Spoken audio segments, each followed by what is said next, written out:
곳이 오르고 몸이 많이 불편한데 이렇게 온 가족 예배 참여한 것만 보더라도 하나님이 참으로 기뻐하세요. 우리 사랑하는 아들 준호를 축복합니다.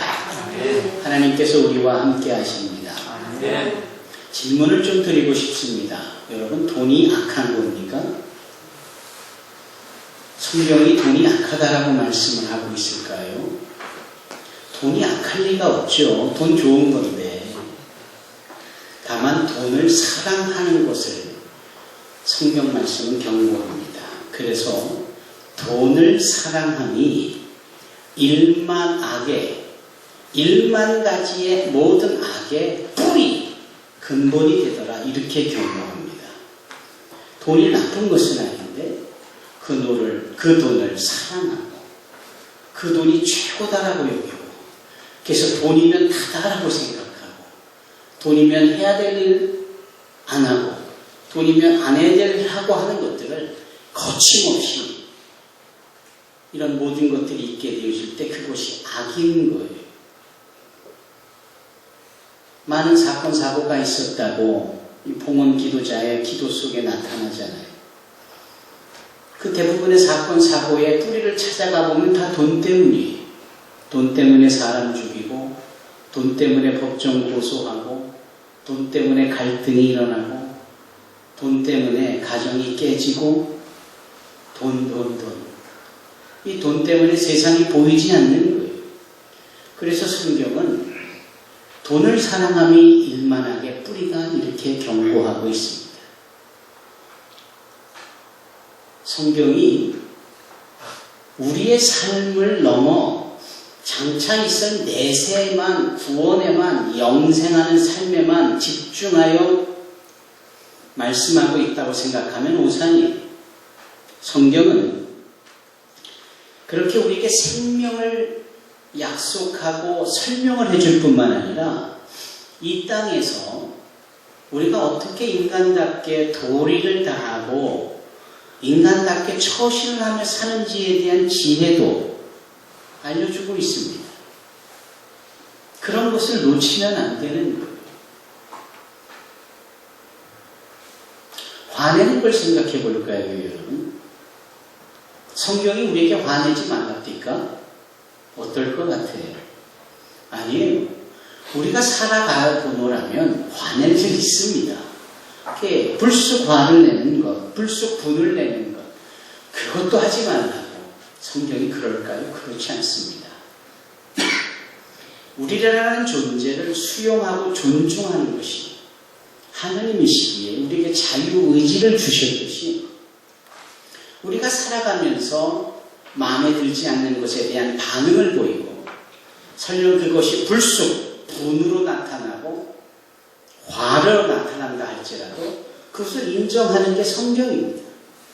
다만 그 화를 자주 내는 것에 대하여 경고하고 있고, 화를 오래 내는 것을 경고하고 있습니다.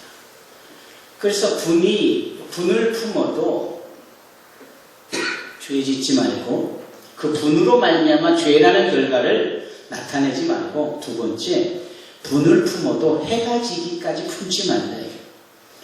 이렇게 더불어 살면서 화가 나오지 않을 수 있겠어요? 있지요.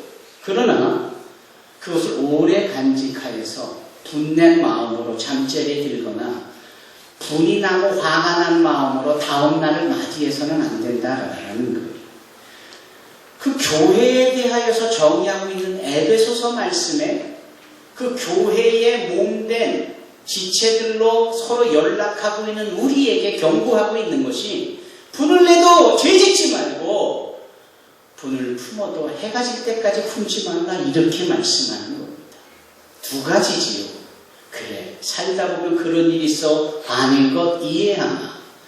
그러나 주의 몸된 교회를 연락하고 있는 지체로서 어찌 지속적이고 그렇게 소위 성격으로 말미암은 이 분을 계속해서 유지해가겠느냐.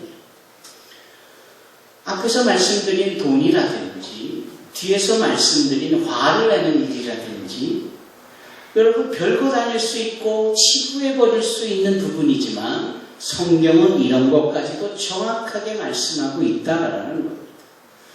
이 성경은 그래서 우리에게 생명과 지혜와 그 모든 것을 또 극복할 수 있는 해답까지 주는 과연 하나님의 사랑의 말씀인 거예요.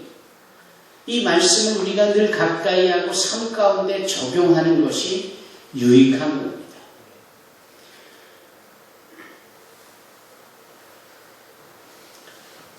목사는 화를 낼까요? 화를 내지 않을까요? 화냅니다.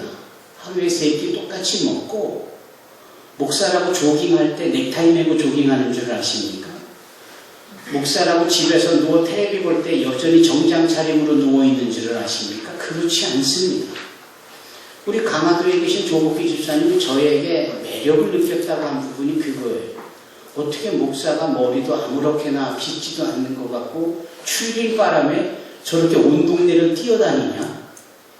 여기에 매력을 느꼈다라는 거예요. 그렇게 느껴진 매력으로 서로 신앙의 인연을 가지고 지금 10수년째 함께 신앙사역을 하고 있지 않습니까? 이게 지금 저의 고백입니까? 자랑입니까? 저 잘 모르겠는데.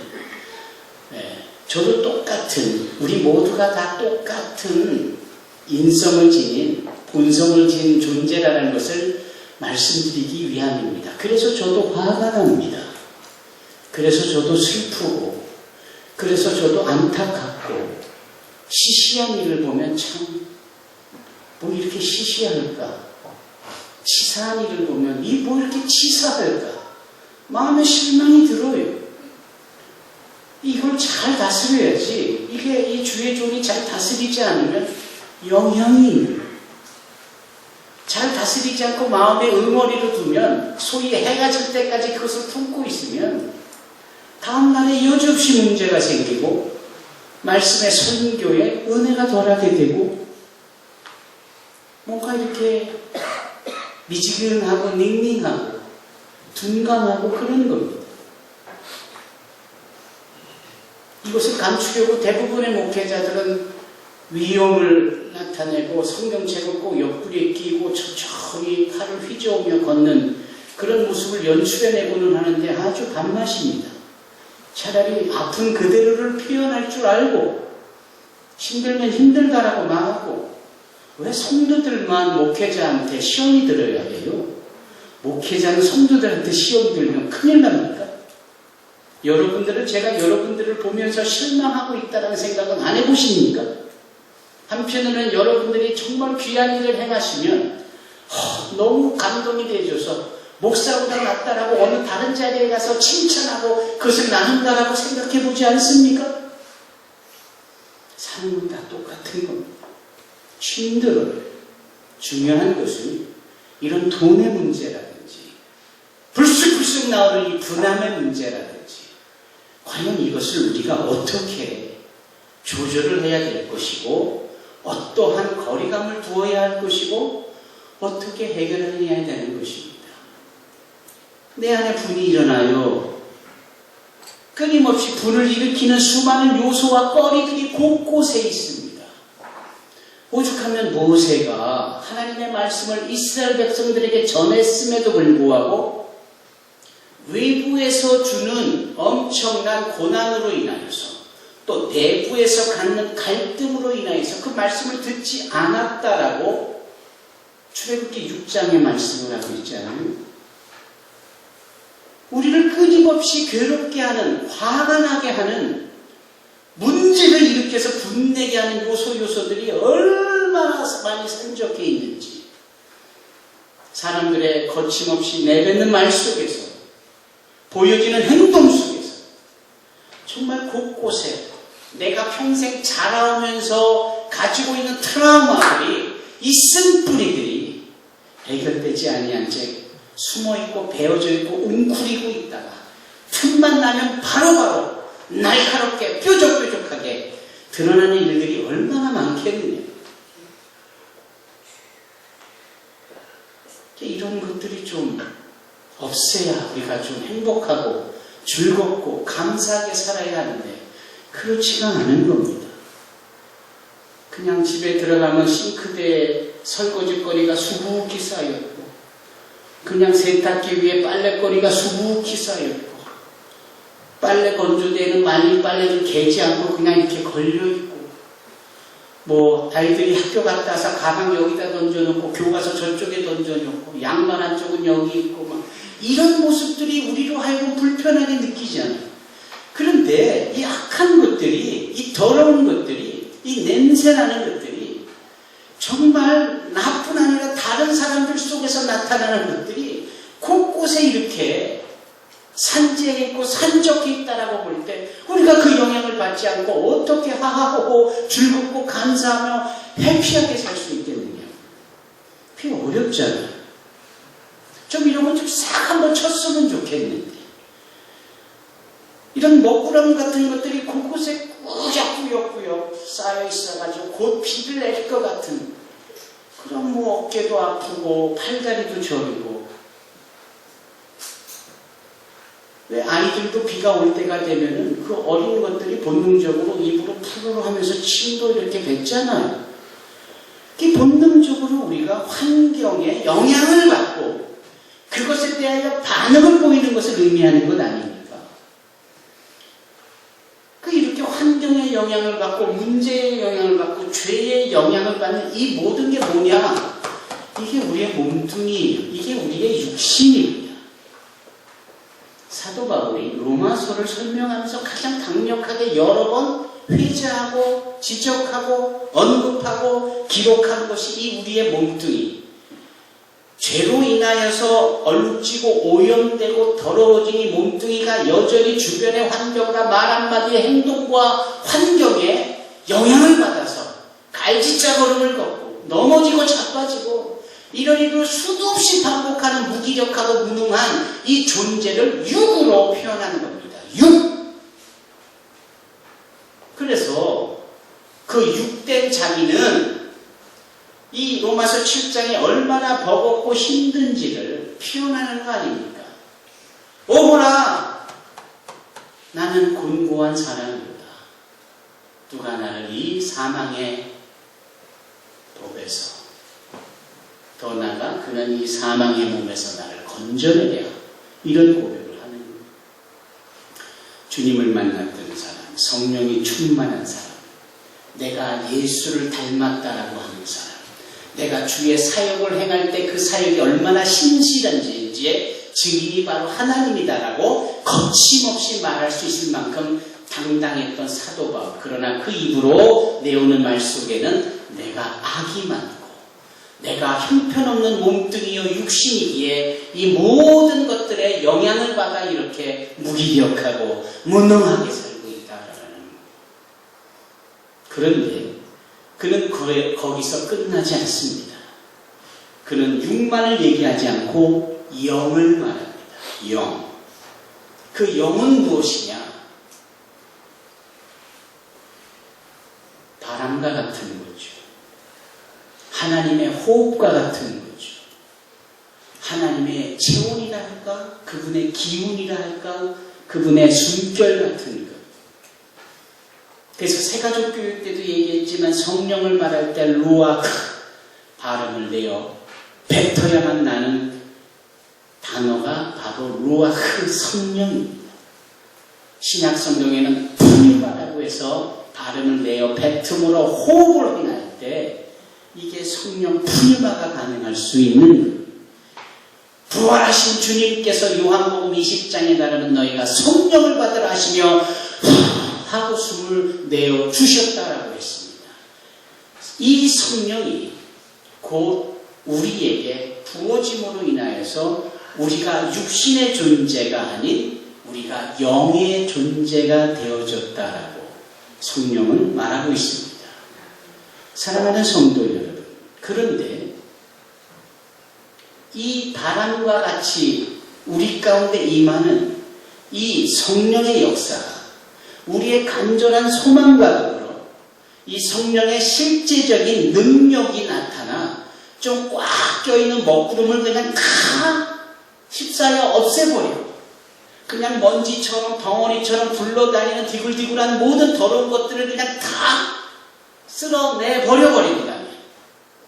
우리는 정말 이와 같은 성령의 역사와 능력을 간절히 사모하겠지요. 정말 그와 같은 일들이 나에게 있어지기를 간절히 원하겠지요. 사도 바울이 그것을 원하면서 기록한 것이 로마서 8장입니다.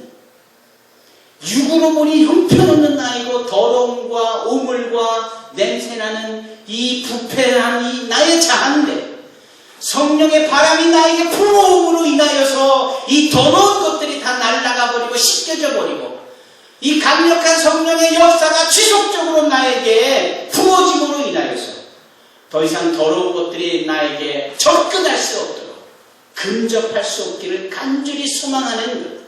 이것이 사도 바울의 마음이었습니다. 그리고 그는 마침내 그것을 이렇게 표현하는 것이 오늘 본문의 말씀이에요.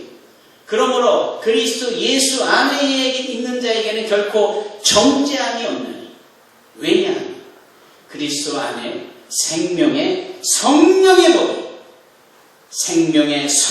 법이 너를 이 모든 것에서 해방시키셨다라는 거예요. 그것은 바로 성령의 바람 강력한 역사를 경험한 사도 바울이 그래서 자아로서는 더럽고 추악하고 영향을 받을 수밖에 없는 무기력하고 무능한 자기였지만 성령의 바람 그 성령의 숨결 성령이 오셔서 지속적으로 터치해 주시는 이 능력으로 인하여서 본인은 이 생명의 성령의 법으로 살 수 있습니다. 죄와 사망의 법으로부터 해방할 수 있었다라는 것입니다. 그러니 오늘날 무기력하고 무능력하고 뻑하면 화내고 돈 때문에 흔들대는 우리라는 존재는 유일하게 살 수 있는 길이 단 하나가 있다면 무엇일까요? 생명의 성령의 법을 경험하는 겁니다. 생명의 성령의 법이 나에게 불어오고 그것이 내 뺨을 간지를 뿐만 아니라 나의 영혼을 유쾌하게 만들고 그 유쾌하게라는 단어를 베드로가 썼지 않아요. 너희가 각각 주의 이름으로 회개하고 기도하면 우리의 영혼을 유쾌하게 하는 성령이 하나님 보호자로부터 흘러 우리에게 더하여진다라고 사도행전 4장에 그는 설교하고 있습니다. 덥고 짜증날 때 불어오는 그 산들바람이 얼마나 시원합니까?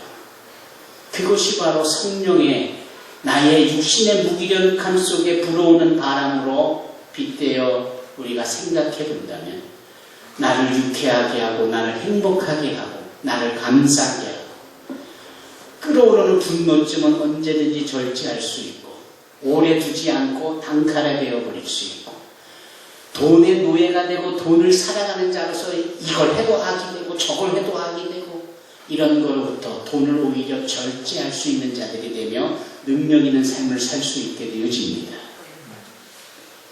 제 이름이 바나바입니다. 바나바의 풀네임은 바나바 요셉입니다. 마가도 풀네임이 마가 요셉이에요. 저 옛날 애굽에 내려진 요셉 말고도 또 아리마대 출신의 능력 있는 주의 제자 요셉도 또 요셉이에요. 참 요셉이라는 이름은 좋네요. 마리아의 남편, 예수의 인간적 아버지라고 여겨졌던 분도 요셉입니다. 성경에 등장하는 요셉이라는 이름은 정말 좋은 이름이에요. 특징이 뭘까요? 헌신이고 희생이고 그리고는 너무나도 영혼이 부자였습니다.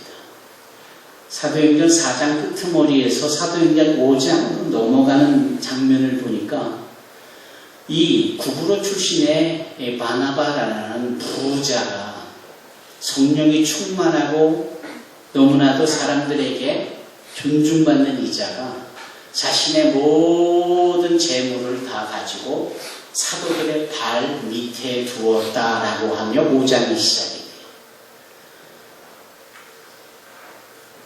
자신의 모든 것, 그 재물을, 돈을 사랑하는 것이 아니라 사도들 발 밑에 두었다라는 것은 뭘 의미하는 걸까요?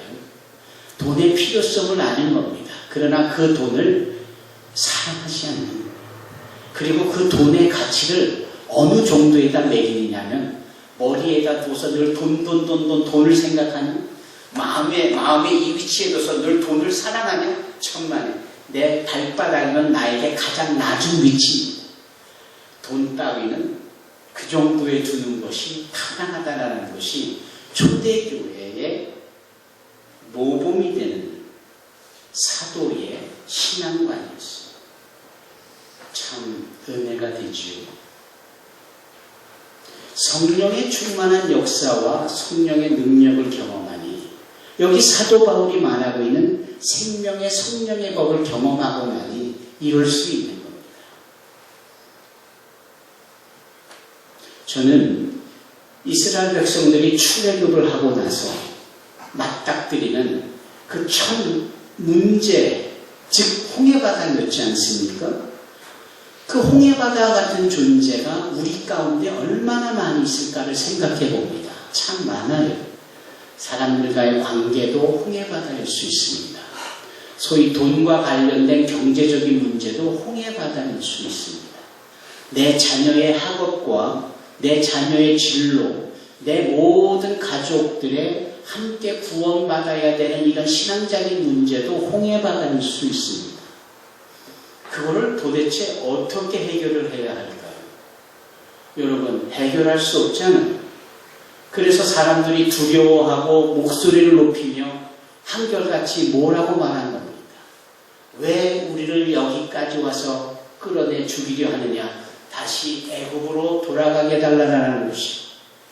그곳 홍해바다를 앞둔, 이제 막 출애굽을 하여서 홍해바다를 앞둔 이스라엘 사람들의 신앙의 모습이었잖아요. 바로 그럴 때 모세가 뭐라고 외칩니까? 너희는 오늘날 가만히 있어. 여호와께서 우리를 위하여 행하시는 구원의 역사를 보아라. 너희가 보는 저 애국 군사를 또다시는 보지 아니하리라 하며 그 지팡이를 홍해바다 앞에 내놓을 때 바다가 쫙 하고 갈라지는 겁니다. 그런데 이 바다가 쫙 갈라지고 그 사이에 이 많은 땅이 나타나는 이 역사가 구체적으로 어떻게 가능해졌습니까? 바람이 불었습니다. 좀 더 정확하게 말하면 동쪽에서 동풍이 밤새도록 그 바람이 불어 그 강력한 바람이 위 홍해 바다를 치니 갈라지기 시작하는 물 좌우에 이 바다를 계속 물결을 치는 거예요. 밤새도록. 그러니 그 바다 사이에 길이 나게 되고 그 젖었던 길이 마르게 되고 이스라엘 사람들과 더불어 모세가 이끄는 구원받은 백성들이 그 길을 지나가는 겁니다. 물경 200만 명이 말입니다. 이건 어마어마한 장관이죠. 그런데 제가 정말 놀라운 것은 그것이 밤새도록 이 동풍이 시편 기자에 따르면 이 동풍이 이라고 하는 하나님의 콧김이었다라고 표현을 하는데 후가 아니라 콧김이었대요. 재밌지요? 그분의 이 콧김은 순미고 루아크고 풍요하고 성령이요. 하나님의 천지 창조를 행하시기 전 그 흑암이 깊은 가운데 있을 때 하나님의 신은 수면에 운행하셨더라라는 그 성령, 그 성령의 바람이 불어와 물을 치는 거예요. 엄청난 힘이겠죠? 물이 치어져서 길이 나아지고 다시 덮어지는 것이 바람의 힘으로 못되고 바다가 쭉 갈라져 있는 거예요. 그 가운데 사람들이 지나가는 겁니다. 바로 이때에 그 바람의 능력이 그렇게 강력한데 왜 지나가는 사람들은 머리털 하나 안 날리고 왜 바람의 힘에 날아가지 않느냐라는 거예요. 여러분 신기하지 않습니까? 저는 그게 그렇게 신기하더라고요. 바다가 갈라질 만큼 강력한 성령의 바람이 불어오는데 그 가운데를 지나가는 사람들은 바람의 영향을 전혀 받지 않는 거예요. 이처럼 놀라운 기적의 역사가 또 어디에 있습니까? 사도 바울이 말하는 생명의 성령의 법이 그런 겁니다. 성령께서 나한테 바람 불어오듯이 나를 보호하고 나에게 마치 캡슐처럼 성령의 역사로 싸워주시고 에워싸주시고 보살펴주십니다. 온갖 더러운 악한 사단마귀의 괴계나 죄악의 흔적들이나 오물이나 냄새나는 것들로부터 우리는 나의 무기력함과 무능함과 연약함의 이 존재는 여전히 괜찮으며 영향받지 않으며 살아갈 수 있다라는 겁니다. 사랑하는 성도 여러분, 오늘날 생명의 성령의 복이 저와 여러분들의 삶에 불어오기를 바랍니다. 그래서 모든 걱정거리들, 나를 괴롭게 하고 돈 하고 늘 성질대로 살고 화가 나서 사는 이런 문제거리들이 다 성령의 바람으로 날아가 버리고 나는 오히려 그 성령의 바람으로 인하여 유쾌하게 되어지는 삶을 사시기를 주님의 이름으로 축원합니다. 아멘. 기도하겠습니다.